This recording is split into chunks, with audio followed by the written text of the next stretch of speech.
قاضی ابو یوسف نے پہلی دفعہ یہ فتویٰ دیا تھا کہ گن پوائنٹ کے اوپر، تلوار کی نوک کے اوپر اگر کوئی اپنی بیوی کو طلاق دلوا دے، کوئی بندہ کسی کی بیوی کو، تو طلاق واقع ہو جائے گی۔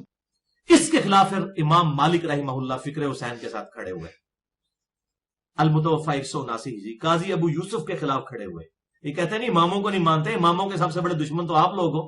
امام مالک کو کوڑے آپ لوگوں نے لگوائے ہیں، قاضی ابو یوسف نے لگوائے ہیں کوڑے، اور اتنے کوڑے لگوائے کہ ان کے یہ شولڈر ٹوٹ گئے، یعنی وہ اپنی تہمت بھی نہیں باندھ سکتے تھے۔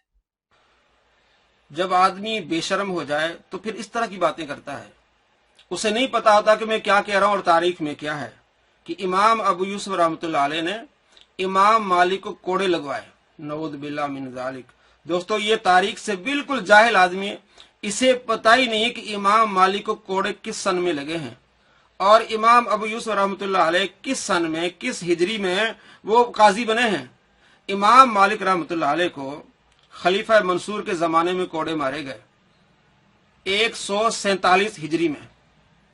امام ابو یوسف رحمۃ اللہ علیہ قاضی بنتے ہیں ہارون رشید کے زمانے میں، اور ہارون رشید کا زمانہ آتا ہے 170 ہجری میں، یعنی 170 ہجری میں ہارون رشید خلیفہ بنتے ہیں، حاکم بنتے ہیں۔ اس کے بعد امام ابو یوسف رحمۃ اللہ علیہ قاضی بنتے ہیں، جیسے کہ میں نے آپ کو بتایا اردو دائرہ معارف اسلامیہ جلد نمبر 1 صفحہ نمبر 946 کہ محققین یہ کہتے ہیں کہ امام ابو یوسف رحمۃ اللہ علیہ ہارون رشید کے زمانے میں قاضی بنے۔ اور جتنی بھی کتابیں آپ دیکھ لیں آپ کو یہی ملے گا کہ خلیفہ منصور کے زمانے میں امام ابو یوسف رحمۃ اللہ علیہ قاضی نہیں بنے۔ اور امام مالک کو کوڑے کس ہجری میں لگے؟ 147 میں۔ آپ ذرا دیکھ لیں کہ ایک بندہ 170 ہجری میں وہ خلیفہ بنتا ہے، اس زمانے میں امام ابو یوسف رحمۃ اللہ علیہ قاضی بنتے، اس وقت وہ فتویٰ دیتے ہیں، اور اس فتوے پر 147 ہجری میں کوڑے مارے جاتے ہیں۔ یہ کوئی ذہن میں کوئی بات آپ کی آتی ہے؟ اتنا بڑا جھوٹ۔ اصل بات یہ ہے کہ 145 ہجری میں، 146 ہجری میں تاریخ نے لکھا ہے کہ محمد اور ابراہیم رحمۃ اللہ علیہ امام، یہ دونوں امام حسن رضی اللہ تعالیٰ عنہ کے پوتے تھے اور عبداللہ کے بیٹے تھے، مدینے میں رہتے تھے۔ مدینے والے لوگوں نے بغاوت کر کے ان کو اپنا امیر بنا لیا۔ ادھر حکومت تھی، یعنی 145 ہجری میں یہ خلیفہ تھا خلیفہ منصور، اس کو جیسے معلوم ہوا کہ لوگوں نے بغاوت کر لی ہے تو اس نے چڑھائی کی۔ حضرت محمد جو امام حسن رضی اللہ تعالیٰ کے پوتے تھے، اور جناب ابراہیم رضی اللہ تعالیٰ، یعنی حضرت محمد رضی اللہ تعالیٰ اور حضرت ابراہیم رضی اللہ تعالیٰ جو امام حسن رضی اللہ تعالیٰ کے پوتے ہیں، دونوں کو شہید کر دیا گیا۔ اس میں امام مالک نے بھی فتویٰ دے دیا کہ یہ ٹھیک وہ ہے، محمد اور ابراہیم ٹھیک ہے، کیونکہ منصور نے جو بیعت لی وہ زبردستی بیعت لی ہے، جو زبردستی بیعت لی جائے وہ بیعت نہیں ہوتی۔ پھر امام مالک نے یہ بھی فتویٰ دیا کہ جو زبردستی طلاق لے تو اس کی طلاق نہیں ہوگی، جو زبردستی بیعت لے تو اس کی بیعت بھی نہیں ہوگی۔ کہ منصور کو پتہ چلا اور منصور نے بندہ بھیجا، اس کا نام تھا جعفر، اس نے آگے دوبارہ حملہ کیا اور قابض ہوا مدینے پر، محمد اور ابراہیم کو اس نے شہید کروا دیا۔ تو حضرت امام مالک رضی اللہ تعالیٰ کو انہوں نے پہلے ریکویسٹ پیش کی کہ آپ یہ فتویٰ نہ دیں کہ زبردستی طلاق ہوگی، اس لیے کہ جب آپ یہ فتویٰ دیتے ہیں نا پھر لوگ ادھر بھی آتے ہیں کہ جس نے زبردستی بیعت لی اس کی بیعت نہیں ہوتی۔ تو امام مالک نے کہا میں تو یہ نہیں مانوں گا۔ اس بات پر اسے غصہ تھا، جعفر کو جو خلیفہ منصور کا بھتیجا تھا، اس کو غصہ تھا کہ امام مالک کیوں نہیں مان رہے، امام مالک زبردستی طلاق والا فتویٰ دیتے ہیں تو لوگ ادھر بھی آتے ہیں کہ جس نے زبردستی بیعت لی ہے اس کی بیعت نہیں ہوگی، لوگ میرے مخالف ہو جائیں گے۔ امام مالک کو اس نے ریکویسٹ کی، بار بار عرض کی، امام مالک نہیں مانے۔ اس وقت پھر جعفر نے غصے میں آ کے امام مالک رحمۃ اللہ علیہ کے ساتھ یہ سلوک کیا۔ خلیفہ منصور کے زمانے میں بعض تاریخ دانوں نے خلیفہ منصور کی طرف اس چیز کو منسوب کیا کیونکہ اس کے زمانے میں ہوا، لیکن کام کس نے کرایا؟ جعفر نے۔ ابھی کتابوں میں لکھا ہے، میں آپ کو ایک کتاب ہے امام مالک، حیات امام مالک رحمۃ اللہ علیہ، یہ لکھی علامہ سید سلیمان ندوی نے، وہ میں آپ کو پڑھ کے دکھاتا ہوں۔ اس کے علاوہ دو کتابیں اور بھی آپ پڑھ سکتے ہیں، دیکھ سکتے ہیں۔ ایک کتاب کا نام ہے تاریخ عالم اسلام، پروفیسر محمد نعیم صدیقی صاحب، مکتبہ دانیال سے، اس کو بھی آپ دیکھ سکتے ہیں۔ اس کا صفحہ نمبر ہے 556۔ اور اس کے علاوہ اس واقعے کو آپ دیکھ سکتے ہیں تاریخ الخلفاء میں، یہ بھی آپ کو نیٹ سے ملے گا، اور اس کا صفحہ نمبر ہے 517 اور 516۔ میں جو آپ کو دکھانے والا ہوں وہ ہے حیات امام مالک رحمۃ اللہ علیہ، سید سلیمان ندوی کی یہ کتاب ہے۔ اب دیکھیں طلاق مکرہ کا فتویٰ۔ جعفر نے مدینہ پہنچ کر نئے سرے سے لوگوں سے بیعت لی۔ وہی جو پیچھے میں نے آپ کو بتایا کہ لوگوں نے بغاوت کر کے محمد ابراہیم کو اپنا خلیفہ چن لیا، تو پھر خلیفہ منصور نے سپہ سالار بھیج کے ان کو شہید بھی کرایا اور امن بحال کرا کے سارا اپنا اثر رسوخ جما کے جعفر کو بھیجا۔ جعفر نے مدینہ پہنچ کر نئے سرے سے لوگوں سے بیعت لی۔ امام مالک کو کہلا بھیجا کہ آئندہ طلاق جبری یعنی مکرے کے عدم اعتبار کا فتویٰ نہ دیں، کہ لوگوں کو بیعت جبری کی بے اعتباری و عدم صحت کے لیے سند ہاتھ آئے، کہ جب آپ کہتے ہیں نا کہ زبردستی طلاق نہیں ہوتی، تو لوگوں کو یہ ذہن میں آتا ہے کہ زبردستی جو بیعت لی جاتی وہ نہیں ہوتی، وہ بھی نہیں ہوتی ہے۔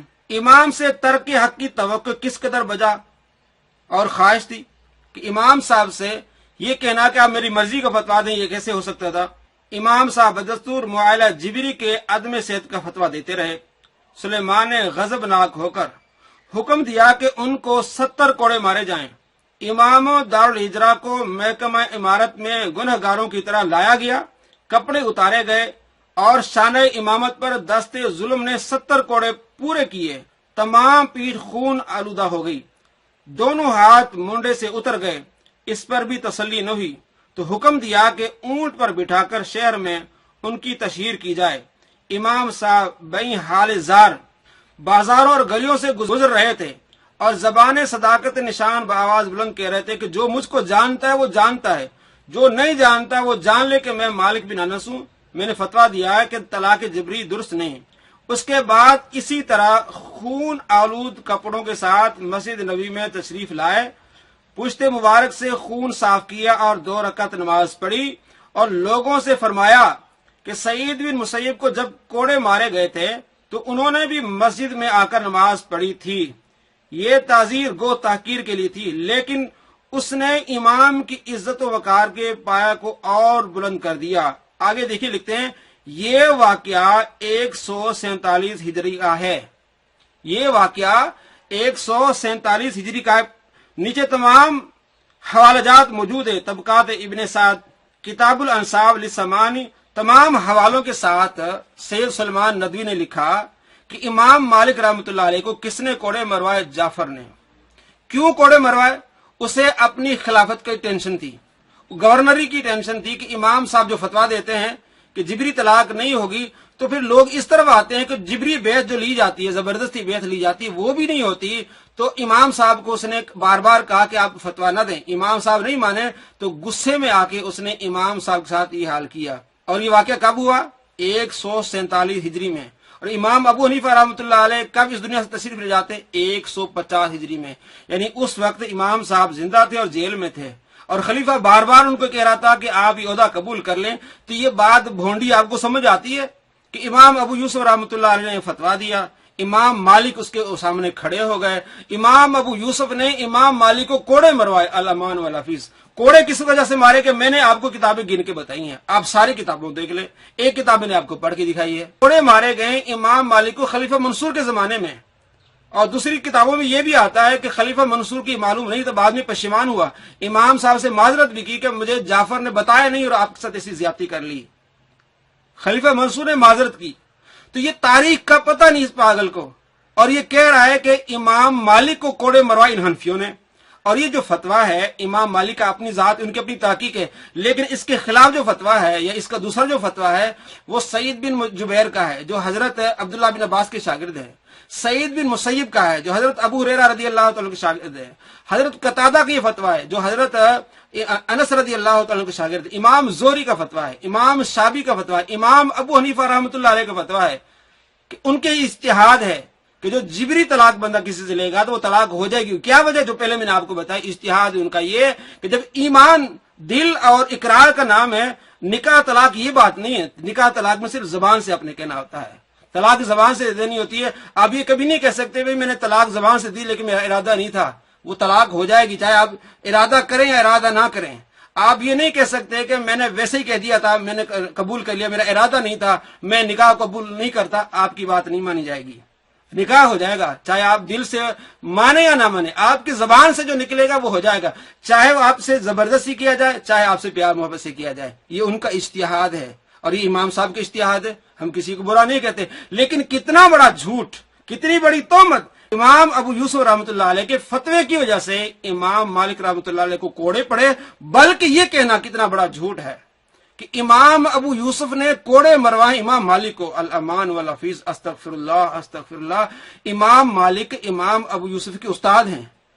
یہ کتنی بے شرمی کی بات ہوگی کہ شاگرد استاد کو کوڑے مروائے. اور حقیقت آپ کے سامنے، تاریخ پڑھ لیں، آپ دیکھ لیں، کسی کتاب کو بھی اٹھا لیں کہ منصور کے زمانے میں امام مالک کو کوڑے مارے گئے، جب امام ابو حنیفہ بھی زندہ تھے. اور مارے کس وجہ سے گئے؟ وہ خلیفہ کی وجہ سے. وہ چاہتا تھا کہ یہ فتویٰ روک لیں، میری بیعت میں مسئلہ آئے گا. امام صاحب نے کہا میں نہیں روکوں گا.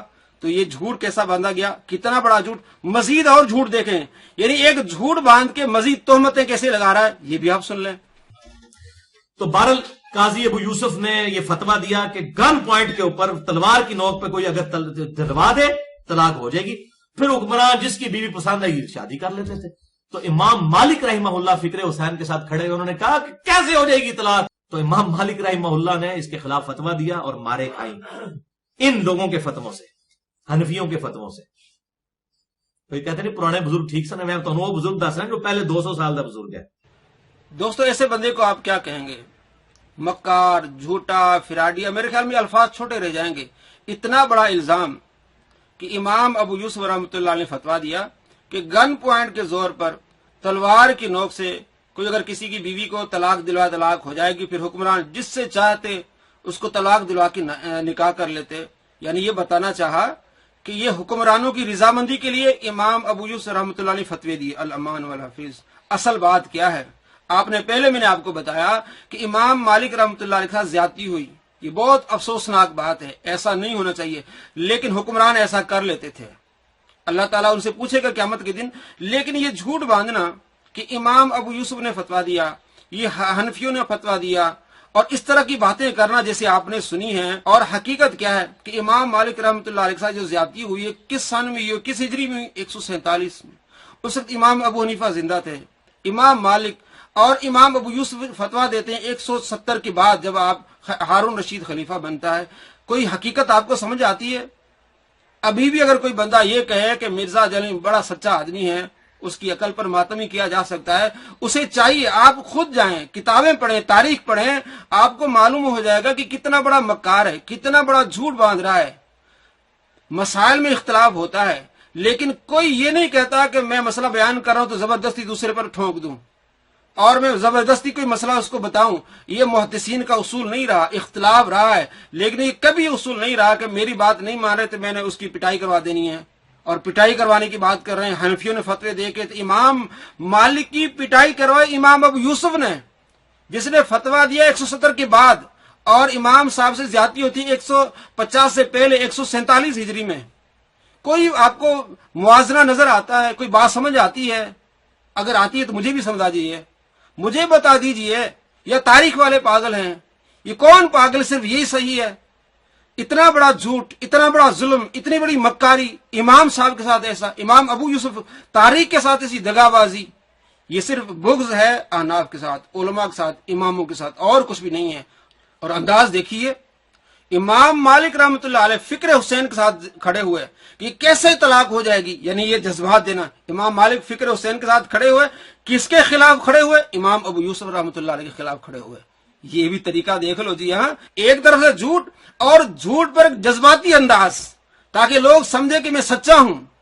مکر و فریب کرنے والے لوگ ایسے ہی ہوتے ہیں. امام مالک فکر حسین کے ساتھ کھڑے ہوئے. او بھائی، امام مالک نے فتویٰ دیا لیکن اس کو خلیفہ نے پسند نہیں کیا. اسے ڈر تھا کہ یہ جو فتویٰ آ رہا ہے میری بیعت کے لیے مسئلہ بنے گا. اصل حقیقت حال کچھ اور تھی اور جاہل نے بنا دی کچھ اور. نام نہاد انجینئر محمد علی مرزا خارجی کے ہر جھوٹ کا اب ہم کریں گے علمی پوسٹ مارٹم، اب تعاقب کیا جائے گا نام نہاد انجینئر محمد علی مرزا خارجی کے ہر جھوٹ کا۔